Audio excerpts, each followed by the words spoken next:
नमस्कार दोस्तों, स्वागत है आप सभी का हमारे चैनल पे जिसका नाम है एजुकेशन पावर। मैं प्रदीप कुमार स्वागत करता हूं आप सभी का। दोस्तों, आज की इस वीडियो में हम लोग पढ़ेंगे कोर्स 1 यानी चाइल्डहुड एंड ग्रोइंग अप के अंतर्गत जो वृद्धि और विकास काफी महत्वपूर्ण चैप्टर है, उसके संदर्भ में हम लोग जानेंगे। आज उसके परिभाषाओं की चर्चा हम करेंगे और चर्चा करेंगे हम उसके कुछ मुख्य अंतर की। तो हम लोगों का आज का टॉपिक क्या है? वृद्धि एवं विकास। मैं यहाँ पे लिख देता हूं, वृद्धि एवं विकास। ठीक है, ये हम लोगों का टॉपिक है और इसके संदर्भ में हम लोग बात करेंगे।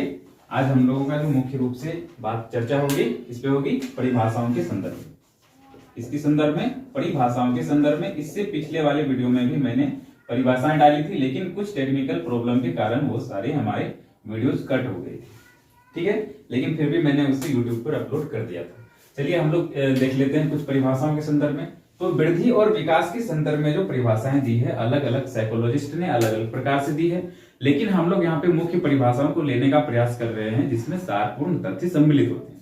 हम बात कर रहे हैं आज वृद्धि के संदर्भ में और इसके बाद हम लोग बात करेंगे विकास के संदर्भ में। तो हम लोग सबसे पहले वृद्धि की परिभाषा को देखने का प्रयास करते हैं कि वृद्धि की परिभाषा किस साइकोलॉजिस्ट ने दी है। वृद्धि की परिभाषा के संदर्भ में मैंने एक परिभाषा को सम्मिलित किया है जो फ्रैंक के अनुसार दी गई है। किसके अनुसार दी गई है? फ्रैंक के अनुसार।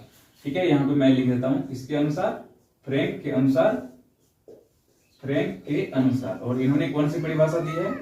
इन्होंने वृद्धि के संदर्भ में परिभाषा दी है। ठीक है, किसके संदर्भ में दी है? वृद्धि के संदर्भ में। मैं यहाँ पे लिख भी देता हूँ वृद्धि। ठीक है दोस्तों, मैंने आप सभी से आग्रह किया था कि जब भी आप हमारी इस क्लास को देखें अपने पास एक पेन और पेपर जरूर ले लें ताकि जो मुख्य चीजें हैं उससे आप नोट कर सकें। ठीक है दोस्तों, क्योंकि नोट करने से ये होगा कि आपका जो है रीडिंग और राइटिंग दोनों साथ साथ होने से काफी महत्वपूर्ण प्रभावपूर्ण क्लास आपका हो जाएगा।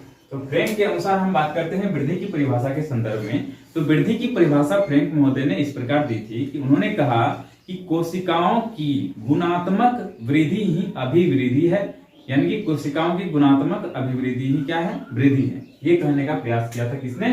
फ्रैंक महोदय ने। कोशिकाओं की गुणात्मक अभिवृद्धि, कोशिकाओं की गुणात्मक अभिवृद्धि। जी हाँ दोस्तों, कोशिकाओं की गुणात्मक अभिवृद्धि ही क्या है? अभिवृद्धि ही क्या है? अभिवृद्धि ही वृद्धि है। ये बात कहने का प्रयास किया था फ्रैंक महोदय ने। ठीक है, फ्रैंक महोदय एक बहुत बड़े साइकोलॉजिस्ट थे जिन्होंने वृद्धि के संदर्भ में अपनी जो है विचार प्रस्तुत किए, अपने परिभाषाएं दी। उन्होंने अपनी परिभाषा के माध्यम से ये बताया कि कोशिकाओं की गुणात्मक अभिवृद्धि, कोशिकाओं की गुणात्मक अभिवृद्धि ही वृद्धि है। उसका ये कथन था। कोशिकाओं की गुणात्मक वृद्धि से क्या अभिप्राय है, इसे हम लोग समझने का प्रयास करते हैं। मैंने पिछले वीडियो में चर्चा की थी इसके अर्थ के संदर्भ में। जो कोशिकाओं की गुणात्मक वृद्धि अर्थात जब एक बच्चा का विकास शुरू होता है, एक बालक का विकास शुरू होता है, जब वो गर्भावस्था में होता है, फिर वो शिशुअवस्था में आता है, गर्भावस्था के बाद शिशुअवस्था में आता है, शिशुअवस्था के बाद जो बाल्यावस्था में आता है, इस प्रकार से जो उसकी अवस्थाएं संचालित होती है। प्रत्येक अवस्था में अलग अलग प्रकार के जो है उसमें आपको अंतर देखे जाते हैं। किसी उम्र में जो है अंतर मतलब उसके लंबाई में कम होता है, तो किसी में उसमें वजन में कम होता है। इस प्रकार के उसमें अंतर आपको देखने के लिए मिलेंगे। तो ये कोशिकाओं की गुणात्मक अभिवृद्धि ये बताने का प्रयास करता है कि बच्चा जब छोटा होता है उसका शारीरिक संरचना भी छोटा होता है, उसके बाल भी छोटे होते हैं, उसके जो है कद भी छोटे होते हैं, वजन भी छोटे कम होते हैं। तो इस प्रकार की जो गुणात्मक अभिवृद्धि होती है।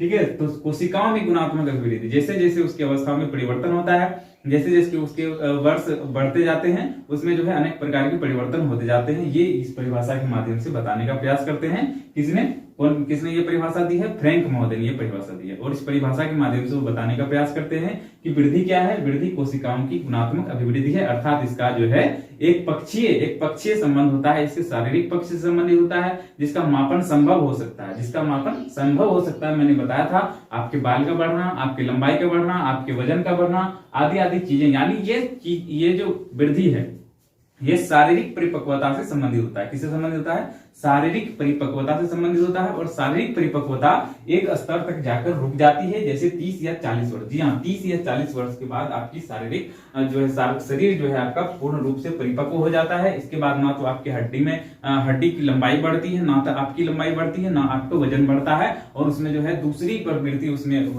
आ जाती है, क्षय की प्रवृत्ति आ जाती है, और धीरे धीरे आप बुढ़ापा की तरफ चलने लगते हैं। जी हाँ, बुढ़ापा की तरफ चलने लगते हैं। तो ये जो वृद्धि की प्रक्रिया है, वृद्धि की प्रक्रिया कुछ समय बाद रुक जाती है। जैसे आपके शारीरिक शरीर का जो पूर्ण रूप से परिपक्व हो जाने के बाद वृद्धि की प्रक्रिया रुक जाती है। लेकिन विकास की प्रक्रिया, मैंने बताया था कि विकास की प्रक्रिया बहुमुखी प्रक्रिया होती है, विकास की प्रक्रिया निरंतर प्रक्रिया होती है, और विकास की प्रक्रिया जीवन पर्यंत चलने वाली प्रक्रिया होती है। जी हाँ, जीवन पर्यंत चलने वाली प्रक्रिया होती है। जन्म से लेकर मृत्यु तक के बीच जितने भी घटनाएं घटित होती है, जी हाँ, जितने भी घटनाएं घटित होती है, सभी परिवर्तनों को सम्मिलित कर करके जो है विकास शब्द अपने अंदर रखा हुआ है। और वृद्धि शब्द सिर्फ एकांकी है, ये शारीरिक पक्ष से संबंधित होता है। और ये बाह्य पक्ष जितने हम लोगों को दिखते हैं, जिसका मापन संभव होता है, ये शारीरिक पक्ष से संबंधित होता है। इसमें आपके शरीर का वजन का बढ़ना, आपकी लंबाई का बढ़ना, आपके कद का बढ़ना, आपकी चौड़ाई का बढ़ना, आपके बाल का बढ़ना, आपके मस्तिष्क का परिपक्व होना, इन सभी चीजों को इसके अंदर दिखाया जाता है। ठीक है दोस्तों,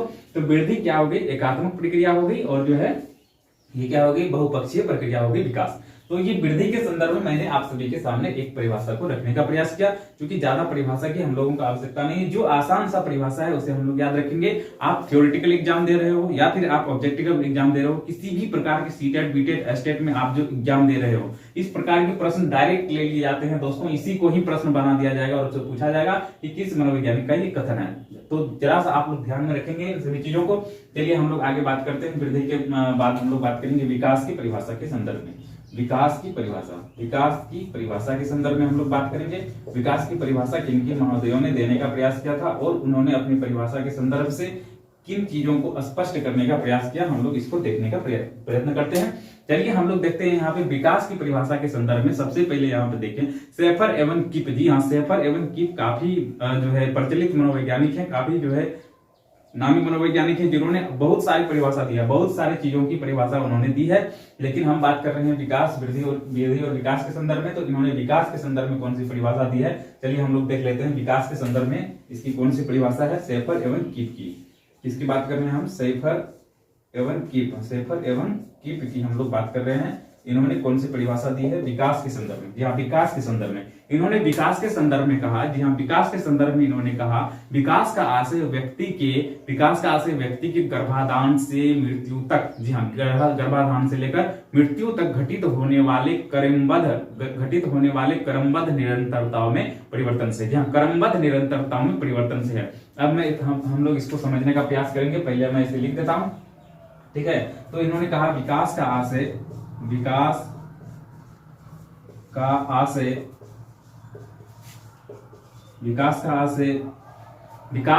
क्या बोला था इन्होंने? विकास का आशय व्यक्ति में गर्भाधान से लेकर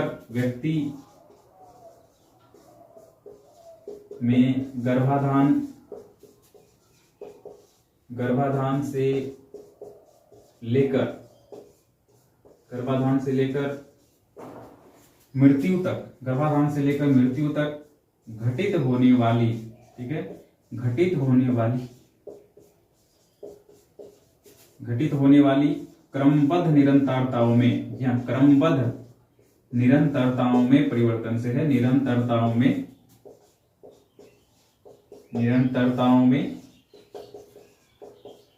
परिवर्तन से है।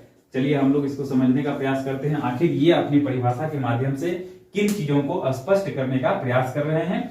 तो शेफर एवं कीप जो है काफी प्रचलित मनोवैज्ञानिक हैं। इन्होंने विकास के संदर्भ में अपनी परिभाषा देते हुए कहा कि विकास का आशय व्यक्ति में गर्भाधान से लेकर, जी हाँ, विकास की प्रक्रिया जो प्रारंभ होती है, मैंने आपको पहले भी बताया था, इसके अर्थ वाले वीडियो में भी मैंने बताया था। यदि आपने नहीं देखा है तो वहां जाकर आप लोग देख लीजिए। यहाँ देखिए, यहाँ पे इन्होंने बताने का प्रयास किया विकास का आशय व्यक्ति में गर्भाधान से लेकर, जी हाँ, गर्भाधान से लेकर मैंने बताया था कि विकास की प्रक्रिया जो होती है यह जीवन पर्यंत चलने वाली प्रक्रिया होती है। जी हाँ, कैसी प्रक्रिया होती है? जीवन पर्यंत चलने वाली प्रक्रिया होती है। और जीवन पर्यंत चलने वाली प्रक्रिया मैंने बताया था कि विकास की प्रक्रिया गर्भाधान से ही शुरू हो जाती है और मृत्यु पर्यंत तक चलती रहती है। जी हाँ, मृत्यु पर्यंत तक चलती रहती है। और ये अपनी परिभाषा के माध्यम से शेफर एवं किप महोदय ने अपनी परिभाषा के माध्यम से इन बातों को स्पष्ट करने का प्रयास किया कि विकास का आशय व्यक्ति में गर्भाधान से लेकर, जी हाँ, गर्भाधान से लेकर मृत्यु पर्यंत घटित होने वाली क्रमबद्ध निरंतरताओं में, जी हाँ, क्रमबद्ध निरंतरता को हम लोगों को समझना है।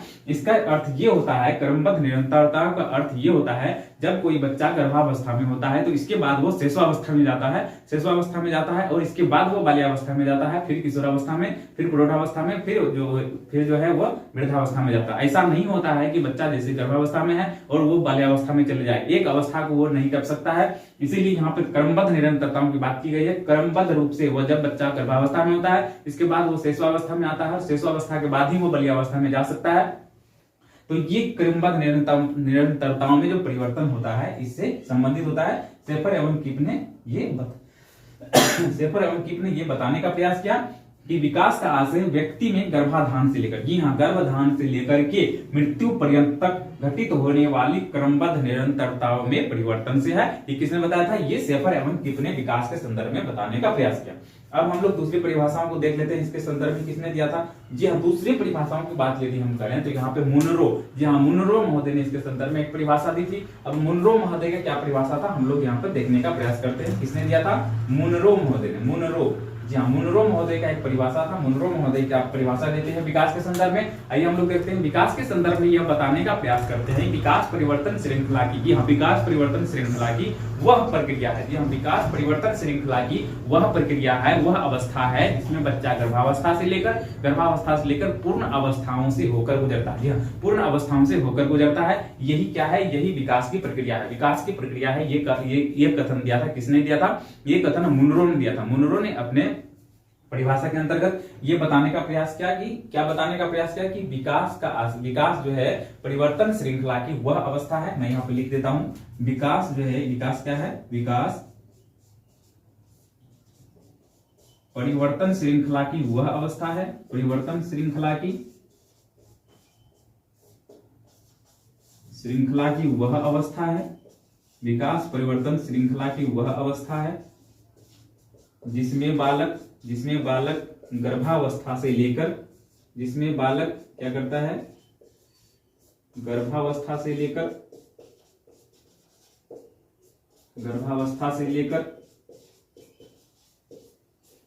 पूर्ण अवस्थाओं से होकर गुजरता है, पूर्ण अवस्थाओं से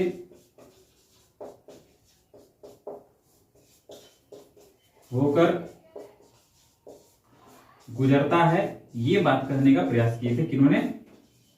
ये बात बताने का प्रयास किया था मुनरो महोदय ने। जी हाँ, मुनरो महोदय एक बहुत ही प्रचलित मनोवैज्ञानिक थे जिन्होंने विकास के संदर्भ में, जी हाँ, जिन्होंने विकास के संदर्भ में अपनी परिभाषा को दिया था मुनरो महोदय ने। किसने दिया था? मुनरो महोदय ने। इन्होंने अपने विकास के परिभाषा के माध्यम से यह बताने का प्रयास किया कि विकास परिवर्तन श्रृंखला की वह अवस्था है।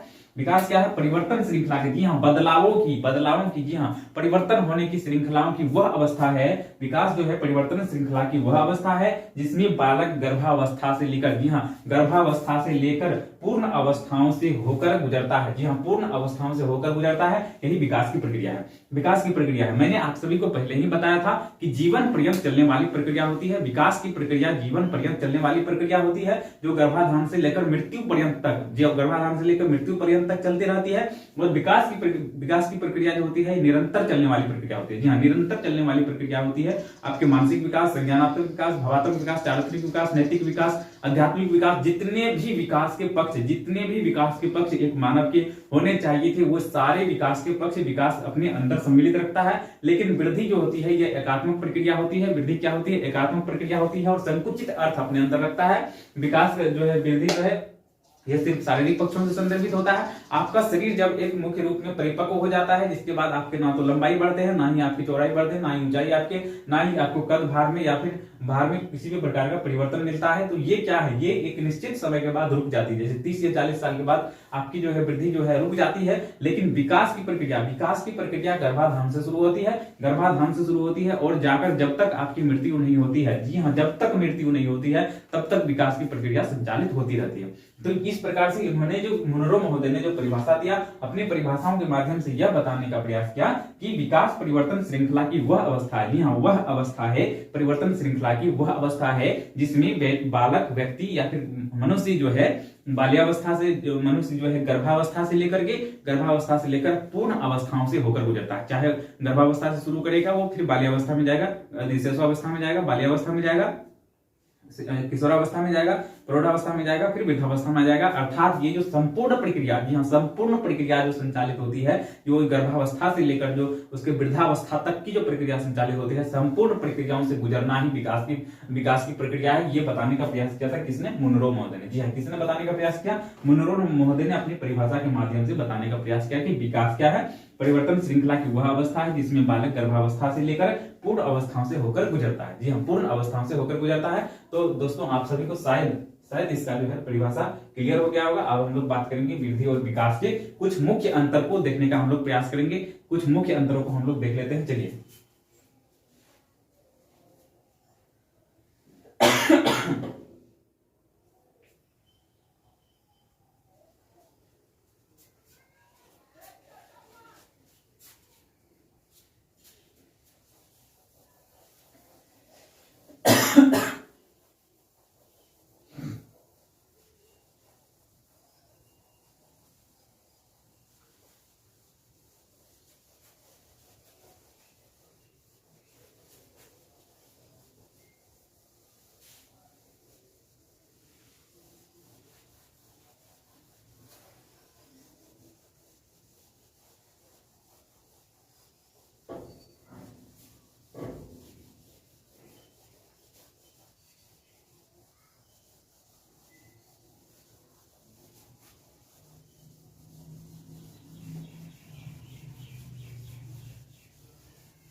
चलिए दोस्तों, हम लोग बात कर रहे हैं वृद्धि और विकास के अंतर के संबंध में। जी हाँ, अंतर हम लोग देखने का प्रयास करते हैं, अंतर या फिर आप कहिए तुलना।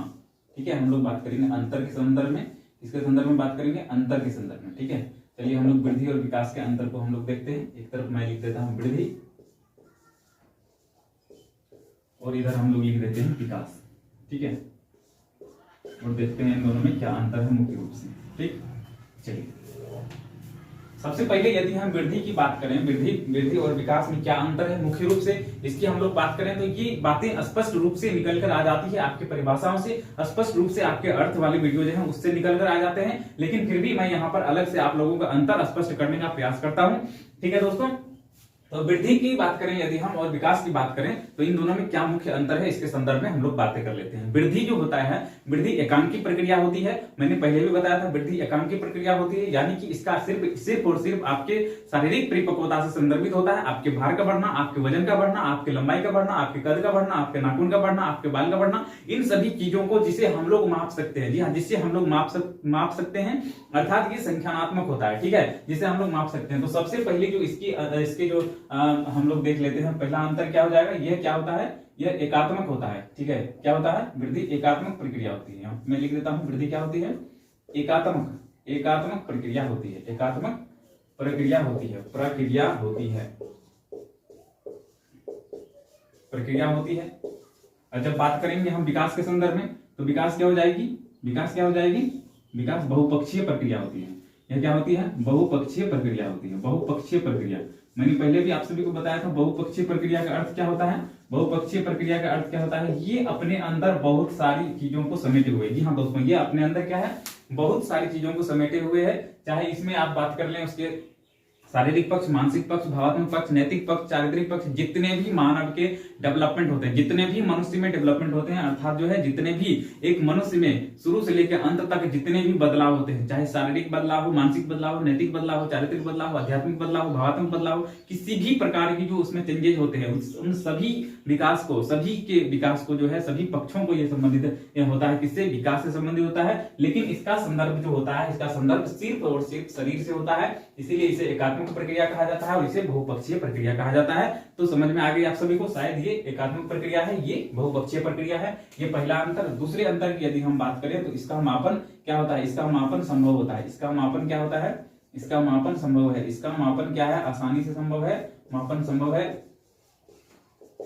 क्या है? मापन संभव है। और इसका मापन क्या है? इसका मापन संभव नहीं है। ये जो है हम लोग महसूस कर सकते हैं, ये महसूस करने योग्य है, ये महसूस करने योग्य है, महसूस करने योग्य है, अर्थात इसका मापन जो है संभव नहीं है। ठीक है, इसका मापन क्या है? संभव नहीं है। ये जो है महसूस करने योग्य होता है। ठीक है, इसके बाद हम लोग बात करें तीसरे अंतर के संदर्भ में, वृद्धि और विकास के संदर्भ में। इसका मापन संभव है, इसको हम लोग समझने का प्रयास करते हैं। इसका मापन संभव है, अर्थात जब आपकी लंबाई में वृद्धि होती है, जी हाँ, जब आपकी लंबाई में वृद्धि होती है तो उसका मापन संभव होता है 1 इंची, 2 इंची, 3 इंची। लेकिन जब आपके ज्ञान का वृद्धि होता है, आपके ज्ञान का वृद्धि होता है, आपके मस्तिष्क का विकास होता है, तो इसमें ये पता नहीं चलता है कि आपका मस्तिष्क में कितने सूचना एकत्रित है, कितने चीजें आप में डेवलप हो चुकी है मानसिक संदर्भ में। ठीक है, तो ये चीजें जो है यहाँ पर मापन का संभव है, इसमें मापन संभव है, इसमें महसूस करने योग्य होता है, मापन इसका संभव नहीं होता है। ठीक है, इसके बाद हम लोग बात करते हैं तीसरे अंतर के संदर्भ में। इसके तीसरे अंतर क्या हो जाएंगे? तो ये जो है अपने अंदर क्या रखता है? संकुचित अर्थ रखता है। संकुचित अर्थ रखता है, ये अपने अंदर व्यापक अर्थ रखता है। ठीक है, संकुचित अर्थ रखता है, व्यापक अर्थ रखता है, या फिर हम इसे कह सकते हैं ये संकुचित है। वृद्धि संकुचित प्रक्रिया है। वृद्धि क्या है? वृद्धि संकुचित प्रक्रिया है। कैसी प्रक्रिया है? संकुचित प्रक्रिया है, संकुचित प्रक्रिया है। और विकास कैसी प्रक्रिया है? विकास जो है, विकास कैसी प्रक्रिया है? विकास व्यापक प्रक्रिया है। विकास क्या है? विकास व्यापक प्रक्रिया है। कौन सी प्रक्रिया है? विकास जो है व्यापक प्रक्रिया है। व्यापक करने का अर्थ ये होता है दोस्तों कि ये जो है जितने भी डेवलपमेंट एक मनुष्य के अंतर्गत होते हैं, जितने भी डेवलपमेंट होते हैं, सब समस्त डेवलपमेंट को ये अपने अंदर जो है रखा हुआ है, इसीलिए इसे व्यापक प्रक्रिया कहा जाता है। और इसे जो है सिर्फ संकुचित प्रक्रिया इसलिए कहा जाता है क्योंकि ये सिर्फ जो है शरीर के भार में वृद्धि, लंबाई में वृद्धि आदि को दर्शाने के लिए प्रयुक्त होता है। इसलिए वृद्धि की प्रक्रिया क्या है? संकुचित प्रक्रिया है। और विकास की प्रक्रिया क्या है? विकास की प्रक्रिया व्यापक प्रक्रिया होती है। ठीक है दोस्तों, ये हम लोगों को समझ में आ चुका है। तीसरे अंतर के संदर्भ में हमने बात कर ली। इसमें जो है इसका संबंध क्या होता है? इसका संबंध शरीर के परिपक्वता से होता है। जी हाँ, इसका संदर्भ शारीरिक परिपक्वता से होता है। इसमें लिख लेते हैं, इसका संबंध क्या होता है? इसका संबंध शारीरिक परिपक्वता से। इसका संबंध क्या होता है? शारीरिक परिपक्वता से। शारीरिक परिपक्वता से, शारीरिक परिपक्वता से होती है। शारीरिक परिपक्वता से होती है। इसका संबंध होता है शारीरिक परिपक्वता से है। ठीक है, शारीरिक परिपक्वता से है। लेकिन इसका संदर्भ क्या है? इसका संदर्भ मानसिक, शारीरिक, नैतिक, चारित्रिक सभी से है। ठीक है, इसका संदर्भ क्या है? इसका संबंध सभी पक्षों से होता है। सभी पक्षों से, मैं यहाँ पे सभी पक्षों लिख देता हूँ। अब सभी हमें चाहिए चारित्रिक, नैतिक, भावात्मक, जितने भी पक्ष होते हैं एक मानव, इसका संबंध सभी पक्षों से होता है। सभी पक्षों से होता है। सभी पक्षों से होता है। किसके सभी पक्षों से होता है? विकास के सभी पक्षों से इसका संबंध होता है। किसका संबंध? विकास का संबंध। ठीक है, तो ये हम लोगों ने चौथे अंतर को देखा जो वृद्धि और विकास के संदर्भ में थी। इसका संबंध शारीरिक परिपक्वता से होता है। इसका संबंध शारीरिक, मानसिक, नैतिक, आध्यात्मिक, चारित्रिक जितने भी पक्ष होते हैं, जी जितने भी पक्ष होते हैं, इन सभी चीजों से इसका संबंध होता है। ठीक है दोस्तों, ये इसका संबंध जो है सभी चीजों से होता है। यदि हम बात करें वृद्धि की प्रक्रिया, वृद्धि की प्रक्रिया क्या होती है? वृद्धि की प्रक्रिया कुछ समय बाद रुक जाती है। वृद्धि की प्रक्रिया क्या होती है? कुछ समय बाद रुक जाती है, यानी कि इसका संबंध जो है समय से चलता है, समय पर ये रुक जाता है। वृद्धि की प्रक्रिया कुछ समय तक चलता है। वृद्धि की प्रक्रिया कुछ समय बाद रुक जाती है। यहाँ पे लिख देता हूं मैं, वृद्धि की प्रक्रिया कुछ समय बाद रुक जाती है। क्या होती है? कुछ समय बाद रुक जाती है। वृद्धि की प्रक्रिया कुछ समय बाद रुक जाती है। लेकिन विकास की प्रक्रिया जो है, विकास की प्रक्रिया यह निरंतर चलने वाली प्रक्रिया है। यह जीवन पर्यंत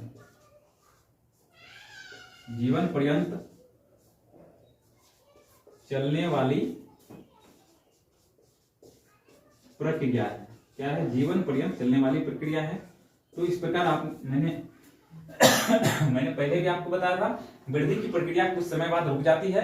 वृद्धि की प्रक्रिया जैसे ही आपके शारीरिक परिपक्वता आती है, शारीरिक शरीर जो है आपका परिपक्व हो जाता है, वृद्धि की प्रक्रिया रुक जाती है। लेकिन विकास की प्रक्रिया गर्भाधान से प्रारंभ होती है और यह जीवन पर्यंत चलती है। जब तक आपका मृत्यु नहीं हो जाता है तब तक ये प्रक्रिया संचालित होती रहती है। तो इसमें आपके सारे सभी पक्षों को सम्मिलित किया जाता है। आप में जितने भी पक्ष एक मानव के विकास में होते हैं, चाहे वो नैतिक पक्ष होते हैं, चारित्रिक पक्ष होते हैं, संज्ञानात्मक पक्ष होते हैं, भावात्मक पक्ष होते हैं, जितने भी पक्ष, आध्यात्मिक पक्ष, जितने भी पक्ष एक मानव के विकास के लिए होने चाहिए थे, समस्त पक्षों को अपने अंदर संदर्भित करता है विकास की प्रक्रिया। लेकिन जो है वृद्धि की प्रक्रिया जो होती है, वृद्धि की प्रक्रिया एक पक्षीय होता है। ये सिर्फ एक ही भाग को लेकर चलता है, ये सिर्फ शारीरिक पक्ष को लेकर चलता है।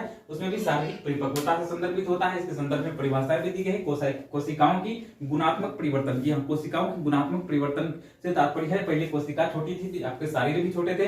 जिस प्रकार से कोशिकाओं में गुणात्मक वृद्धि की, हम जिस प्रकार से आपकी कोशिका बढ़ते हैं उस प्रकार से आपके शारीरिक परिवर्तन भी होते हैं। आपने लंबाई का वृद्धि जो है, चौड़ाई का वृद्धि, ऊंचाई का वृद्धि, बाल का बढ़ना, नाखून का बढ़ना, इन सभी चीजें जिसे हम लोग माप सकते हैं, जिसका मान संख्यानात्मक होता है। जी हाँ, संख्यानात्मक होता है, जिसका मापन संभव होता है, वो क्या है, वो कौन सी प्रक्रिया है, वो वृद्धि की प्रक्रिया होती है। लेकिन विकास की प्रक्रिया क्या होती है, विकास जो महसूस करने योग्य होता है, इसे हम लोग उतना मापन इसका संभव नहीं है। मापन हो सकता है लेकिन संभव उतना नहीं है। लेकिन जो वृद्धि की प्रक्रिया होती है इसका आसानी से मापन संभव होता है। ठीक है दोस्तों, आसानी से मापन इसका संभव होता है। ये निरंतर चलने वाली प्रक्रिया होती है और ये जो है कुछ समय तक चलने वाली प्रक्रिया होती है। ठीक है दोस्तों, कुछ समय तक चलने वाली प्रक्रिया होती है। इसमें आपको व्यक्तिगत विभिन्नता देखने को मिलती है।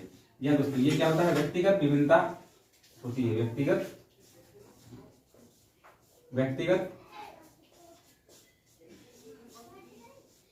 विभिन्नता होती है, व्यक्तिगत विभिन्नता होती है। वृद्धि में व्यक्तिगत विभिन्नता होती है, लेकिन विकास की प्रक्रिया विभिन्न होने के साथ भी सामान्य रूप से चलती है।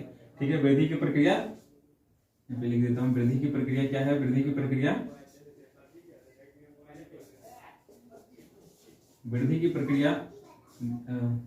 विकास की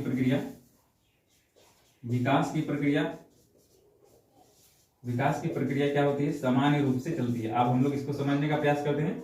सामान्य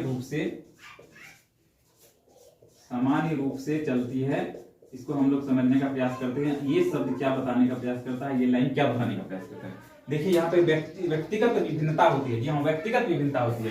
ये इससे तात्पर्य ये होता है कि एक ही उम्र के दो बच्चे, जैसे 5 साल के ही दो बच्चे या फिर 10 साल के ही दो बच्चे हैं, उसके लंबाई में आपको लंबाई और चौड़ाई, उसके जो है शारीरिक बनावट आदि में आपको अंतर देखने के लिए मिल जाएंगे। ये जो है व्यक्तिगत विभिन्नता होती है। दोनों का चेहरा एक जैसा नहीं हो सकता, दोनों का चेहरा एक जैसा नहीं हो सकता है, दोनों की लंबाई एक जैसे नहीं हो सकते हैं, दोनों के हाथ पैर बराबर नहीं हो सकते हैं। ये उसके व्यक्तिगत विभिन्नता को दर्शाता है। लेकिन यदि हम मानसिक संरचना की बात करें, मानसिक बदलाव की बात करें, तो उसमें मानसिक बदलाव, जैसे 10 साल के एक बच्चे में जितनी बुद्धि, जितनी योग्यता, जितनी क्षमताएं होती है, उतनी क्षमताएं 10 साल के दूसरे बच्चे जिसकी लंबाई कम होते हैं या फिर जिसके हाथ पैर छोटे होते हैं, लेकिन उनमें भी मानसिक क्षमताएं उतनी ही होती है, उसमें सृजनात्मक क्षमताएं उतनी ही होती है जितनी कि ये 10 साल के बच्चे में जिसकी लंबाई बड़ी होती है, जिसकी लंबाई छोटी होती है। दोनों में जो है ये क्षमताएं जो होती है निश्चित रूप से बराबर होती है। लेकिन इसमें जो है आपको व्यक्तिगत परिवर्तन देखने के लिए मिलता है, व्यक्तिगत विभिन्नता देखने के लिए मिलता है। तो दोस्तों, आज की इस वीडियो में हम लोगों ने इतने चीजों को जानने का प्रयास किया, इसके परिभाषाओं के संदर्भ में और इसके अंतर के संदर्भ में हमने जानने का प्रयास किया। हमारा ये वीडियो जैसा भी लगा होगा, आप सभी को कमेंट बॉक्स में जरूर लिखिए। कुछ सुधार करने की आवश्यकता हो तो जरूर लिखिए कमेंट बॉक्स में, और बने रहिए हमारे चैनल के साथ। हमारी वीडियो को ज्यादा से ज्यादा लाइक कीजिए, शेयर कीजिए, सब्सक्राइब कीजिए। मिलते हैं अगली वीडियो में। जय हिंद, जय भारत।